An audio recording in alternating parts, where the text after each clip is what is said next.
Después de muchos años volví a hacer un manga, y esta vez sí lo publiqué. Así que supongo que las cosas han cambiado bastante desde la última vez que lo intenté. Han pasado años.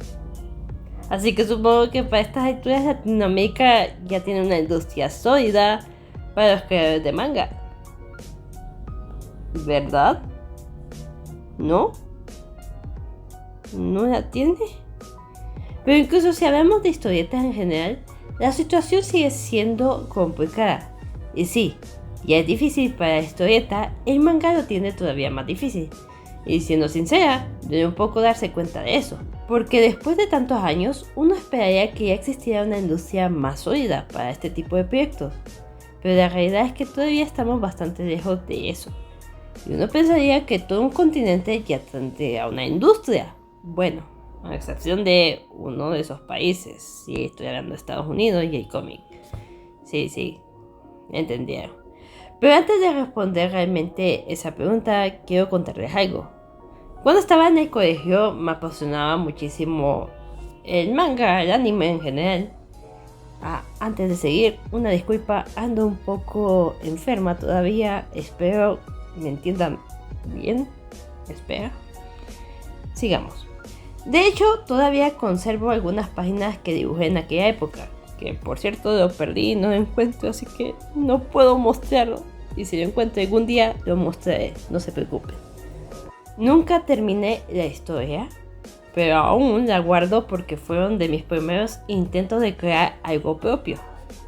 La historia es algo así como Avatar, la leyenda de Aang, pero más sangrienta. Había usuarios de 4 elementos y como claramente 4 elementos no era suficiente para mi yo del colegio, también agregué la luz y la oscuridad. Sí. Habían reinos, habían conflictos de fantasía y por supuesto el protagonista era el elegido. Sí, caía en muchos clichés. Básicamente el avatar con pasos extras. Y recuerdo muy bien que se llamaba el guardián de los elementos.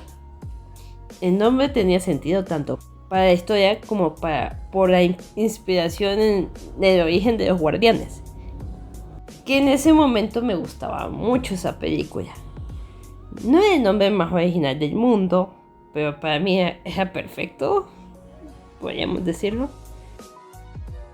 Recuerdo que pasaba horas dibujando y pensando en cómo continuaría la historia.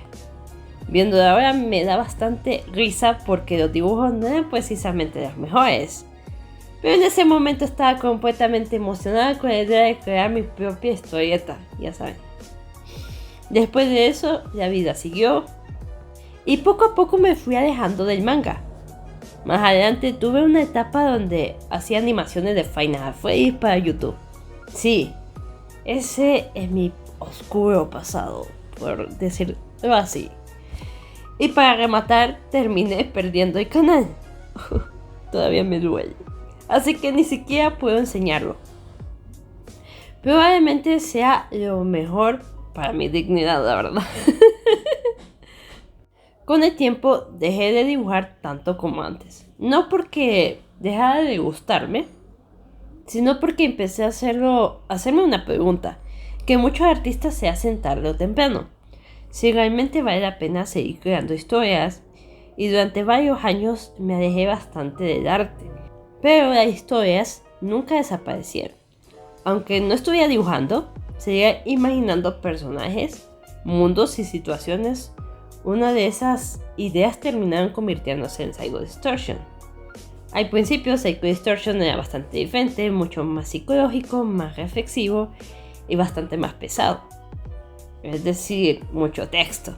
Con el tiempo entendí que ese tipo de historias podían volverse demasiado de nicho o demasiado pesado también en lectura, así que decidí agregar más acción y dinamismo, sin perder la idea que quería explorar.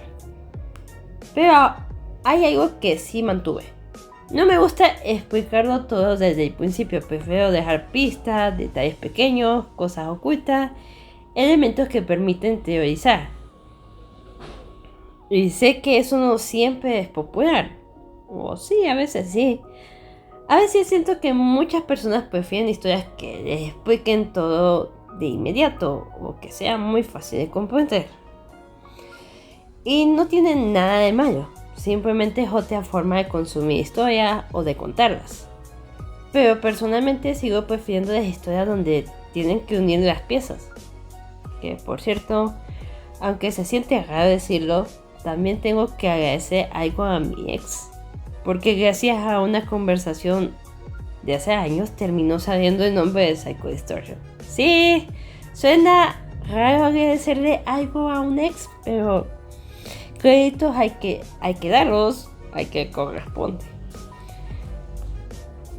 Las historias no nacen de un solo momento, se construyen con años de experiencia, personas que conoces, proyectos que abandonas, ideas que cambian y cosas que terminan encontrando su lugar mucho tiempo después. Y fue justamente cuando regresé a hacer manga que encontré una realidad bastante curiosa. Después de tantos años, pensé que las cosas habían cambiado más, que existían más oportunidades, o alguna editorial, o algún espacio para autores. Pero cuando empecé a investigar me di cuenta que la situación seguía siendo bastante complicada. Y ahí fue cuando volví a hacerme la pregunta del inicio. ¿Vale la pena hacer manga en Latinoamérica? Bueno chicos, como me siento muy mal, por decirlo así, se lo vamos a dejar lo que sigue el tema a mi amigo Criancero porque estoy muriendo. Así que, por favor, escúchenlo.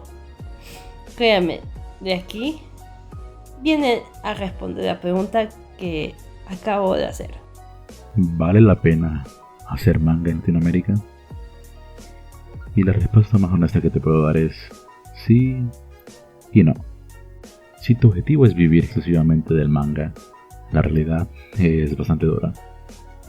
No imposible, pero sí muy complicada, porque Latinoamérica realmente no tiene una industria del manga muy consolidada.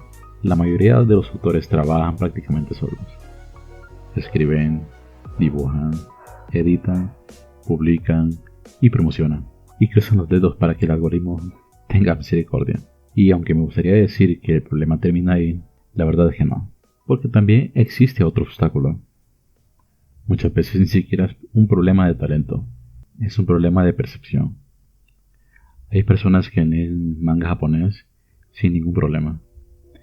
Pero cuando descubren que una obra fue hecha por un latino, automáticamente asumen que será lo peor. Como si la calidad de una historia dependiera del lugar donde nació el autor. Y eso hace que el llamado manga latino sea un nicho todavía más pequeño. Porque muchas personas ni siquiera están dispuestas a darle una oportunidad. Lo cual es un poco irónico. Porque luego nos preguntamos por qué no existe una industria. Pero tampoco apoyamos demasiado a quienes intentan construirla. Ahora bien, tampoco quiero pintar esto como algo imposible, porque si realmente fuera imposible, no existirían casos que demostraran lo contrario. Por ejemplo, tenemos a King, un autor uruguayo que logró publicar su manga Go Found No Ace en Japón. Y no lo menciono porque de repente todo sea fácil, lo menciono precisamente porque demuestra que sí se puede. Difícil, muy difícil, pero posible. También tenemos a Psycomic, un autor chileno que consiguió que su manga Armados fuera reconocido en Japón y ganara el premio Tezuka, uno de los reconocimientos más importantes para autores de manga, y creo que ambos casos demuestran algo importante.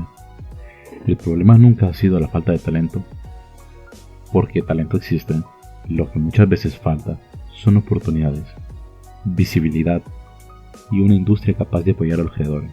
Y ni siquiera hace falta mirar únicamente a Japón. También existen proyectos independientes que han logrado llamar la atención de miles de lectores. Un ejemplo es Nunca estoy solo. Y sí, es cierto que las redes sociales ayudaron a que mucha gente descubriera la obra.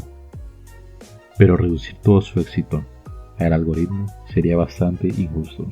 Porque detrás también hay una historia muy intrigante, una presentación profesional y muchísimo trabajo. Al final el algoritmo puede mostrar tu obra una vez. Lo difícil es lograr que las personas quieran quedarse. Y eso solo ocurre cuando existe algo que realmente conecta con los lectores. Por eso creo que la pregunta nunca fue si los autores latinoamericanos tienen la capacidad de crear buenas historias. La pregunta es si algún día tendremos una industria capaz de apoyarlos lo suficiente para que estos casos dejen de ser excepciones. Internet también ha cambiado bastante las reglas del juego. Hoy en día una persona puede publicar una historieta desde su casa y conseguir lectores en otros países sin necesidad de una editorial de atrás. Eso tampoco garantiza el éxito, pero sí crea oportunidades que antes simplemente no existían. Así que volvemos a la pregunta inicial. ¿Vale la pena hacer el manga en Latinoamérica? Si buscas un camino fácil para vivir del arte, probablemente no. Si buscas estabilidad económica inmediata, definitivamente no, tampoco.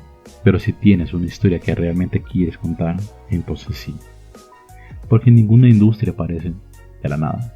Las industrias se construyen y normalmente empiezan con personas creando historias cuando todavía nadie cree que valen la pena. Y supongo que al final esa es la razón por la que volví a dibujar. No porque de repente exista una industria perfecta, no porque sea fácil vivir eso, y definitivamente no porque tenga garantizado el éxito. Volví porque nunca dejé de querer contar historias, y creo que muchos artistas entienden exactamente de qué hablo. A veces una idea se queda contigo durante años. Te acompaña mientras estudias, mientras trabajas o mientras haces otras cosas, hasta que llegue el momento en el que simplemente quieres verla existir. Aunque sea por un grupo pequeño de personas, aunque nunca se vuelva popular, aunque el camino sea complicado. Porque al final, antes de ser una industria, antes de ser un mercado y antes de ser una profesión, las historias existen porque alguien decidió contarlas. Y mientras existan personas dispuestas a hacerlo, siempre habrá una razón para seguir creando. Así que sí, hacer manga en Latinoamérica es difícil, a veces frustrante, y muchas veces parece una batalla cuesta arriba. Pero no es imposible, y quizás eso sea suficiente para seguir intentándolo. Y bueno, esa es mi opinión sobre el manga en Latinoamérica. Si ustedes también crean historias, manga o cualquier tipo de proyecto creativo, me encantaría leer sus experiencias en los comentarios. Y si les gustó el video, pueden dejar su like. Recuerden, ayudan bastante, más de lo que parece. Sobre todo cuando uno está intentando sacar adelante proyectos independientes. Y por supuesto, también pueden suscribirse si quieren ver más videos sobre manga, animación y todo el caos creativo que suele aparecer por aquí. Nos vemos hasta la próxima. Bye.